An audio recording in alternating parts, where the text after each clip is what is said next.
Welcome to the Tech Egg. Don't get scrambled. Enjoy the video.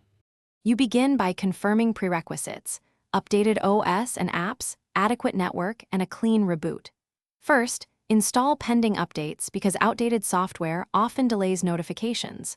Once updated, close non-essential background apps to free system resources.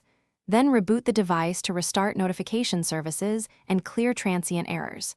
Make sure to test a quick push after reboot to see if latency improves. If the delay persists, proceed to deeper settings adjustments in the next steps. Now you tweak the middle layer that controls delivery. Enable background app refresh and confirm each app has permission to receive push notifications. This lets the system keep connections alive. Next, disable battery optimization or low power mode for apps that are delayed because those modes restrict network access. Then check network habits. Enable Wi-Fi assist or reset network settings to fix packet loss and DNS hiccups. Once done, send test notifications and watch timing. The next slide finish by applying final remedies.